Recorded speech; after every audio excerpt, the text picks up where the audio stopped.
আপনারা সবাই জানেন যে আইপিএল থেকে, যেটাতে বিশ্বের বিভিন্ন দেশের খেলোয়াড়রা খেলতে আসে এবং ভালো টাকা পয়সা পায়, এবং এটা ক্রিকেটারদের জন্য খুব লোভনীয়, এবং পৃথিবীর সব দেশের ক্রিকেটারই খেলতে পারে এক্সেপ্ট পাকিস্তানি ক্রিকেটার। তো বর্তমানে সেই পাকিস্তানের সঙ্গে আরেকটি দেশ যোগ হলো, যার নাম হচ্ছে বাংলাদেশ। তো এই আইপিএল এর যে টিমগুলো খেলে, এর ভিতরে একটি টিম হচ্ছে কেকেআর, কলকাতা নাইট রাইডার্স। সেই কলকাতা নাইট রাইডার্স তারা মোস্তাফিজকে কিনে নিয়েছিল 9 কোটি রুপি দিয়ে। 9 কোটি রুপি বাংলাদেশি টাকায় 12 কোটি টাকা হয়। তারপরে এই ময়মনসিংহে দীপু চন্দ্র দাসের হত্যাকে কেন্দ্র করে উগ্র হিন্দুত্ববাদীরা তারা চাপ দিয়ে থাকে যে কেকেআর কে বয়কট করার জন্য, এবং তারা আরো বলে যদি মোস্তাফিজকে বাদ না দেয় তাহলে কেকেআর কে বয়কট করবে, কেকেআর এর ম্যাচ বয়কট করবে, এবং তারা রাতের বেলা মাঠে গিয়ে মাঠের পিচ খুঁড়ে ফেলবে। এরকম বিভিন্ন উগ্র হিন্দুত্ববাদীরা তারা এই ধরনের হুমকি দিতে থাকে, এবং তাতে ভারত সরকারও উৎসাহ দেয়।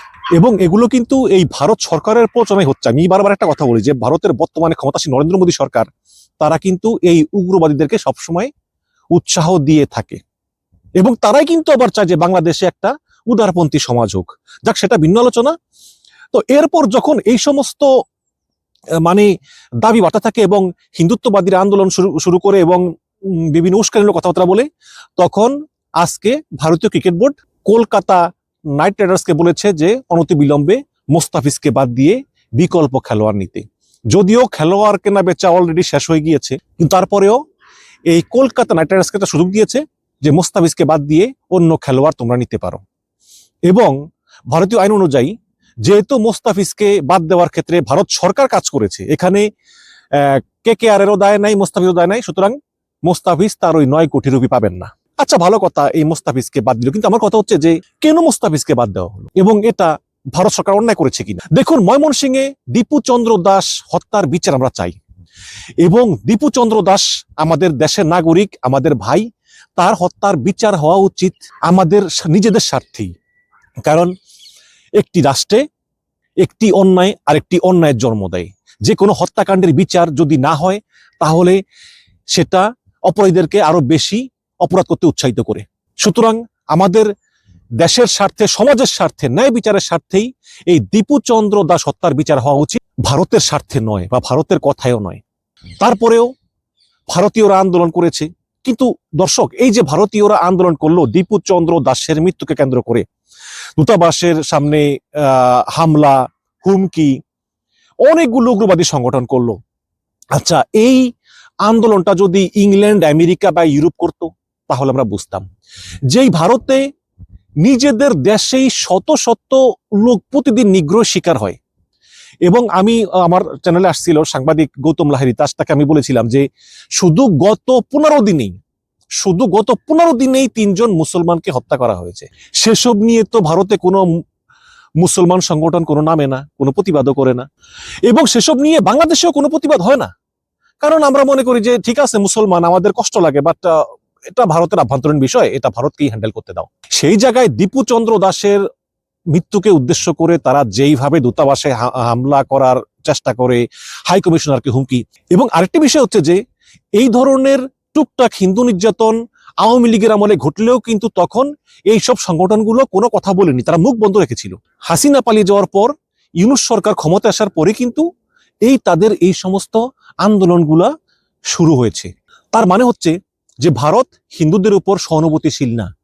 যদি ভারত হিন্দুদের উপর সহানুভূতিশীল হতো, তাহলে সাবেক পুলিশ প্রধান বেনজির যখন হিন্দুদের সম্পত্তি দখল করে রিসোর্ট বানিয়েছিল, তখনই ভারত প্রতিবাদ করত। এবং ভারতের এই যে আন্দোলন বা এইসব প্রতিবাদ, এগুলো সবই হচ্ছে রাজনৈতিক। এতে আসলে ওই হিন্দুদেরকে ভারত ভালোবেসে এগুলো করে, এগুলো কিন্তু না। এগুলোই হচ্ছে যে হাসিনা পালিয়ে গেছে, ইউনূস সরকারকে চাপে ফেলানোর জন্যই এই কৌশলগুলো ভারত অবলম্বন করতেছে। এবং যার নির্লজ্জ উদাহরণ হচ্ছে যে খেলাধুলার ভিতরে এই রাজনীতি টেনে আন। এবং আমি অবাক হয়েছি যে ভারতে বিভিন্ন উগ্রবাদী সংগঠন যা কিছু বলতেই পারে, কিন্তু ভারত সরকার যখন এই কেকেআর কে নির্দেশ দেয় যে অনতিবিলম্বে মুস্তাফিজকে সরিয়ে দাও, তখন ভাবতে অবাক লাগে। ভারত, দর্শক, আমি সবসময় বলি যে ভারতের সঙ্গে আমরা আসলে কোনো ঝামেলা চাই না। আমি সবসময় বলি, কারণ ঝামেলা, যুদ্ধ এগুলি পছন্দ করি না। কিন্তু আপনি কি মনে করেন যে ভারতের আসলে একটা পরাশক্তি হওয়ার মতো যোগ্যতা আছে? পরাশক্তি বলতে আমরা কি বুঝি? America, Russia, China, England, France, যাদের শক্তি আছে, সামরিক শক্তি আছে। ভারতের জনগণ যেভাবে কথাবার্তা বলে এবং ভারত যেভাবে রিয়াক্ট করে, এটাকে কি পরাশক্তি বলা যায়? আপনি দেখেন, চায়না, আমেরিকা, ইংল্যান্ড, ফ্রান্স, এরা কিন্তু চুপচাপ, এবং এদের কিন্তু জনগণও তেমনটা কথাবার্তা বলে না, চুপচাপ থাকে যে কোনো বিষয়ে, তারা পলিসি গ্রহণ করে। আর ভারতে কিছু হলেই এরে মার, ওরে ধর, ওরে খা। আপনি বলবেন যেগুলো বাংলাদেশে হয়, কিন্তু বাংলাদেশটা পরাশক্তি না।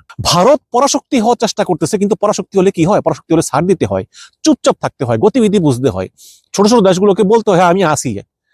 কিন্তু ভারত যেভাবে পায়ে পাড়া দিয়ে সতীনের মতো ঝগড়া করে, তাদের তো আমি মনে করি পরাশক্তি হওয়ার কোনো যোগ্যতাই নাই, না না আছে জনগণের দিক দিয়ে, না আছে রাষ্ট্রের দিক দিয়ে।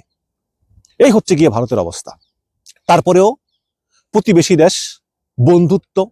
একটা কথা বলি, একটি দেশের সঙ্গে আরেকটি দেশের সম্পর্ক কিন্তু বন্ধুত্বের ভিত্তিতে হয় না, শত্রুতার ভিত্তিতে হয়। যেমন মনে করেন যে আহ কামাল আপনার খুব ভালো বন্ধু, আপনি যখন কোনো কাজ করবেন তখন কামালের কথা চিন্তাই করবেন না, বলো কামাল ঠিক আছে, কামাল যা বলি তা মেনে নেয়। আর জামাল ছেলেটা কিন্তু মানে খুব ঘাউরা, ওরে কিছু বলে শুনতে চায় না। আপনি বলবেন যে না, এই জিনিসটা করার আগে জামালকে একটু জিজ্ঞেস করি, নাহলে কিন্তু জামাল মাইন্ড করবো। তো ভূরাজনীতি এভাবেই চলে, বেশি বন্ধু হলে কোনো কাজ হয় না। শেখ হাসিনা বলেছিল না যে ভারতকে যা দিয়েছি ভারত সারা জীবন মনে রাখবে? আরো বলেছিল শেখ হাসিনা যে আমি দিতেই বিশ্বাসী, নিতে না। এগুলো ভূরাজনীতি কাজে খাটে না।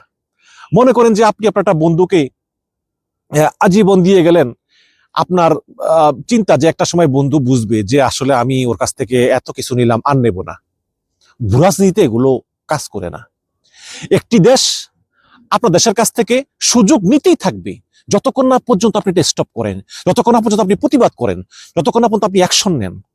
কাজী আমি সবসময় বলি যে যারা ভারতের বিরুদ্ধে কথা বলে, যারা ভারতীয় দূতাবাসের সামনে বাংলাদেশে যারা বিক্ষোভ করে, আমি এগুলোর পক্ষপাতী না, আমি কাজে বিশ্বাসী। ভারত বিষয়ে ডক্টর ইউনূসের যে পররাষ্ট্রনীতি, আমি এটাকে সম্পূর্ণ সমর্থন করি। ডক্টর ইউনূস কোনো কথা বলেন না, ডক্টর ইউনূসের কোনো কথা বক্তব্যে আপনি ভারত বিরোধী কোনো কথাবার্তাই খুঁজে পাবেন না, কিন্তু তিনি কাজ করেন, তিনি কাজ করে দেখিয়ে দেন। তিনি অনেকগুলো পদক্ষেপ নিয়েছেন এবং ডক্টর ইউনূসের পররাষ্ট্রনীতি জিয়াউর রহমানের পররাষ্ট্রনীতি এবং বেগম জিয়ার পররাষ্ট্রনীতির সঙ্গে কিন্তু মিলে। আমাদের পররাষ্ট্রনীতি হবে আমাদের নিজের দেশের স্বার্থে, না ভারত, না পাকিস্তান, না আমেরিকা, না চীন, অনলি বাংলাদেশ। সেই পররাষ্ট্রনীতি আমাদেরকে জিয়াউর রহমান দেখিয়ে গিয়েছেন, খালেদা জিয়া দেখিয়ে গিয়েছেন এবং ডক্টর ইউনূস দেখিয়ে গিয়েছেন, এবং আমি আশা করি যে ভবিষ্যৎ সরকারগুলো এটা মানবে। এই যে বেগম জিয়ার মৃত্যুতে জয়শঙ্কর এলো, অনেকেই বলতেছেন যে তারেক রহমান জয়শঙ্করের সঙ্গে 40 মিনিট বৈঠক করছে রুদ্ধদ্বার। আমি যদিও এটার কোনো প্রমাণ পাইনি, আমি অনেকে জিজ্ঞেস করেছি, তারা বলেছে যে না সত্য নয়, তারেক রহমানের সঙ্গে জয়শঙ্করের এরকম 40 মিনিট বৈঠক হয়নি, তিনি দ্রুত এসেছেন এবং দ্রুতই তিনি চলে গিয়েছেন। এই যেই মুস্তাফিজকে আইপিএল থেকে বাদ দেওয়া হলো, এর জন্য বাংলাদেশ সরকারের অত্যন্ত দ্রুত অ্যাকশন নেওয়া উচিত। আমি মনে করি বাংলাদেশে যাতে আইপিএল চলতে না পারে, এর জন্য বাংলাদেশ সরকারকে দ্রুত অ্যাকশন নেওয়া উচিত। এই অ্যাকশন কিন্তু ভারতের জনগণের বিরুদ্ধে না, এই অ্যাকশন ভারতের সরকারের সিদ্ধান্তের বিরুদ্ধে। কারণ আপনি যদি বন্ধু রাষ্ট্র বলে চুপ করে থাকেন, এরা আরো উৎসাহ পেয়ে যাবে এবং এরা একের পর এক বাংলাদেশ বিরোধী ব্যবস্থা নিবে। এখন আপনি যদি বলেন যে যে ভাই আমরা ছোট দেশ, আমরা ব্যবস্থা কি নিব, আমরা পারবো কিনা? ভাই, ছোট দেশ বড় দেশ বলে কোনো কথা নেই, যা সামর্থ্য আছে তা দিয়ে করতে হবে। বাংলাদেশে যাতে আইপিএল কেউ না দেখতে পারে, বাংলাদেশে আইপিএল চলবে না। এতে আইপিএল এর যে সত্ত্ব, যে স্পন্সর সত্ত্ব, এটার ভ্যালু অনেক কমে যাবে। যে 9 কোটি টাকা, এই অনেক টাকাই চলে যাবে। এগুলো করতে হয়। মনে করেন যে ভারত বাংলাদেশ অ্যাটাক করলো, করতেও পারে। মানে আজকাল একটি দেশের উপর আরেকটি দেশ মন চালিয়ে আক্রমণ করে বসে। গত রাতে আমেরিকা ভেনেজুয়েলা অ্যাটাক করেছে, ভারতও করতে পারে, বাংলাদেশকে অ্যাটাক করতে পারে। এখন ভারত যদি বাংলাদেশে অ্যাটাক করে, আমরা কি চুপ করে বসে থাকবো? আমরা কি বলবো যে না আমরা ছোট দেশ, আমরা পারবো না, সুতরাং যুদ্ধ করে লাভ নেই, আমরা পালিয়ে যাই? না, আমাদের প্রতিরোধ করতে হবে, কারণ আমাদের দেশকে দখলদার মুক্ত করতে হবে। এটাই হচ্ছে নিয়ম।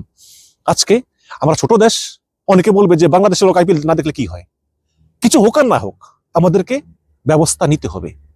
আবারও বলেছি, এখনো বলতেছি, একটি রাষ্ট্রের সঙ্গে আরেকটি রাষ্ট্রের সম্পর্ক হয় শত্রুতার ভিত্তিতে, বন্ধুত্বের ভিত্তিতে নয়।